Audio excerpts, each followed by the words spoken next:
Hello everyone! The first early information on Natlan in 5.0 is finally releasing, and there is definitely a lot of new things coming in this beta cycle. Aside from the 3 new characters, Kinich, Mualani, and Kachina, who all look very interesting and strong, one big addition to 5.0 are the 2 new artifact sets. Long story short, they both look very strong and actually meta-changing, and when combined with the early information on the character kits of the Natlan characters, it really seems like HOYOverse is pretty evidently ramping up power creep in Genshin. Of course, this is very early information, so very subject to changes and balancing, but let's go over what we know about the artifact sets at the moment. These 2 artifact sets only work on characters with Night Spirit or Soul depending on the translation you read, so I will be calling it Night Spirit for the time being. What is Night Spirit, you might be asking? Well, Night Spirit is the special mechanic for all character kits of Natlan. So before we go into the actual descriptions of the artifacts, let's go over what Night Spirit is. Keep in mind that this info is based on very early translations, so it may not be 100% accurate, but it does give a general idea of what the mechanic does. Night Spirit has 3 main features. First is Night Spirit Eruption. All this does is when you have Natlan characters on your team,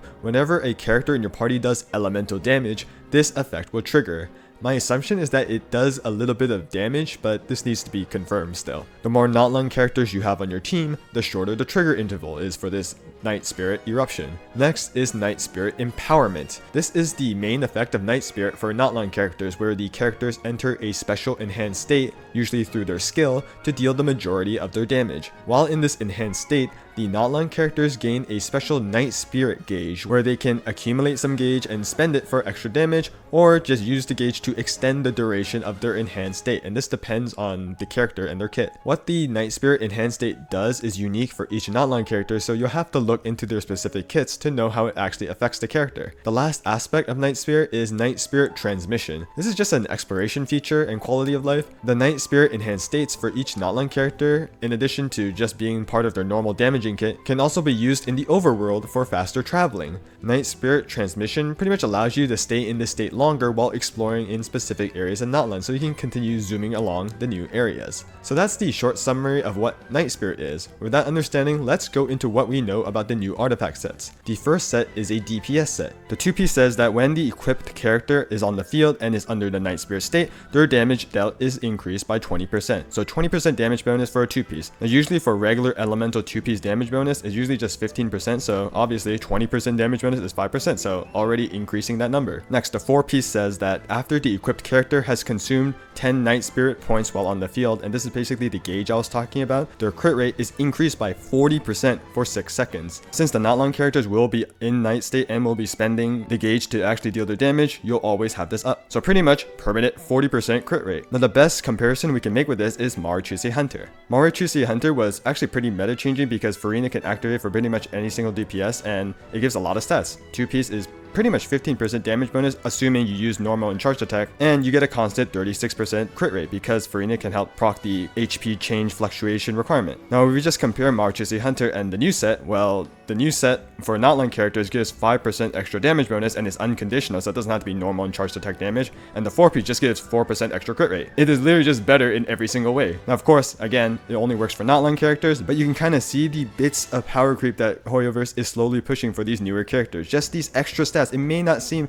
very drastic, but it's just slowly increasing these stats, making them just a bit stronger. So the DPS set is already looking like a top tier artifact for Natlan DPSs. However, the other artifact set, which is the support set, is somehow even more insane. The 2-piece states, when nearby party members trigger Night Spirit Burst, the equipped character regenerates 6 elemental energy. Now my assumption is that Night Spirit Burst is the Night Spirit or Soul Eruption that I showed previously. Remember that this is when you have Natlan characters on your team and you do elemental damage, you kind of proc this thing, so again, a requirement that you need to have Natlan characters on your team, but otherwise, just generates 6 elemental energy. Energy is always nice to have your burst up. But the insane thing is the 4-piece. The 4-piece says, when the equipped character triggers an elemental reaction related to their element type, all nearby party members whose elemental type is related to this reaction gains 15% all elemental and physical damage bonus for 10 seconds. Now, according to the wording, I do think that this applies to 2 different element types. So let me just give an example to kind of illustrate how this works, or how I think it works at least. Let's just say an enemy has Hydro on them, and then you have a Geo character, and then you apply Geo on them, and then you trigger a Hydro Crystallize. According to this wording, I think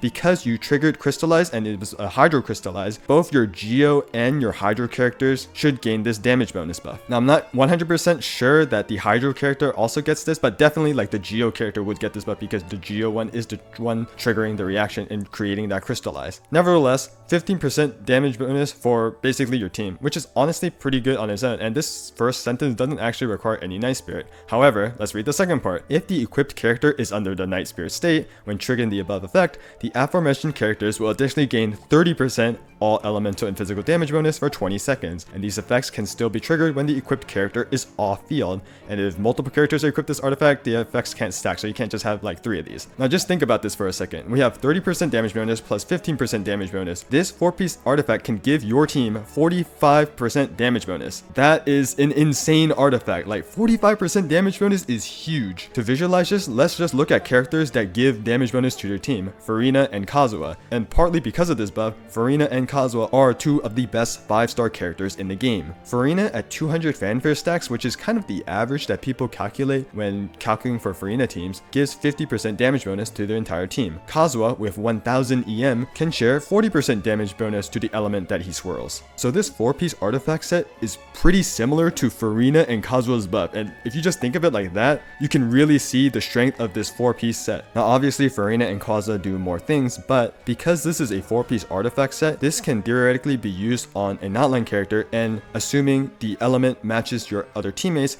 give this 45% damage buff to pretty much anyone you can match with. Now the main thing to emphasize here is that this 4-piece set is a support set, and because it says it can be triggered off field, this set should be used on Natlan characters who have off field damage. And in 5.0, the only character that can actually take advantage of this 4-piece set is Kachina, and Kachina is a Geo character, so definitely 100% Geo teams will be buffed by this artifact set. Because this artifact set is so strong, Kachina is looking to be a really strong character for Geo teams. Of course she has her own stuff going in her kit, but because of this artifact set, because she's a Natlan character, because she can activate this 4-piece set and give this buff to Geo teammates for sure, Kachina is already looking to be one of the best Geo units to put on a team, and potentially even replacing Chiori in some cases. Now of course you can pair them up together, but the fact that just this 4-piece artifact set alone makes Kachina very strong just because she's Natlan and can activate this is insane. And that's just assuming this buff is being shared to Geo characters. If it works the way that I thought it would work, where if you trigger a Geo Crystallize on like a Hydro, then you buff Hydro characters as well, then it's even more universal. Again, it is limited in 5.0 because Kachina is the only character with off-field damage, but you can just imagine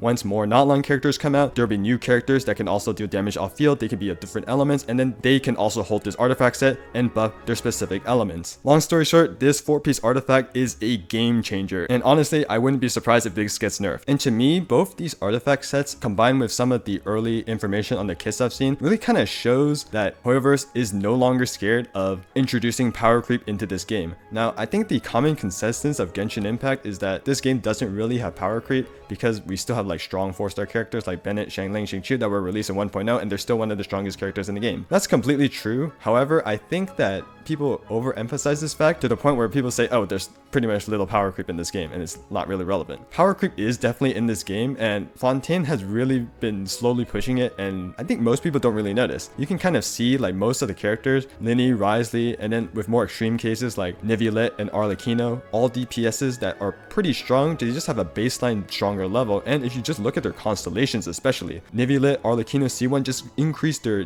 damage potential by so much, which is something that we haven't really seen in previous regions. On top of that, you can look at some weapons as well, artifact sets. HOYOverse has been slowly increasing the stats of newer things in this game, which is not surprising, right? Gacha games are usually like that. However, just from the early stuff I've seen on Natlan so far, it really seems like HOYOverse is not afraid to push more power creep in this game. The DPS set already matches and is not even better than Maruchuzi Hunter, which is arguably one of the best sets in Fontaine, and the amount of damage bonus that this support set gives is pretty insane. Now, a common argument against power creep in this game is that, oh, the enemies of Genshin, the end game that we have, aren't very strong, so it doesn't matter if the new character is even stronger when I can still clear with older characters. And while I do agree with this, I do want to point out that the Abyss is getting harder slowly every single patch. Like for example, in patch 4.8, the enemy HP requirement is the highest that we've seen so far, and in patch 5.0, they are finally releasing a new world level to the game, so overworld enemies are also getting stronger. And I think just simple changes like this really shows that enemies are definitely getting stronger, there are definitely higher HP pools, and as new characters are released and they are just getting slowly better and better, it's hard for me to recommend, let's just say, a new player or maybe a returning player or pretty much anyone who asks, oh, who should I pull in this game? Should I pull for this character? Should I pull for that character? It's hard for me to recommend pulling for an older character when newer characters just have a general higher baseline. But of course, that is pretty much the nature of gacha games. We shouldn't be too surprised about this, and honestly, I've been playing this game for so long, I'm excited to see what new strong characters or any strong equipment that is coming in Natlan. So that's all I wanted to cover about the new Natlan artifacts and the potential power creep coming to the game. I will be continuing to cover all the new updates and changes Natlan has to offer, so you should definitely subscribe to the channel for both the Natlan updates and my analysis of them. If you have any questions, leave them in the comments below, and I hope you all have a wonderful day.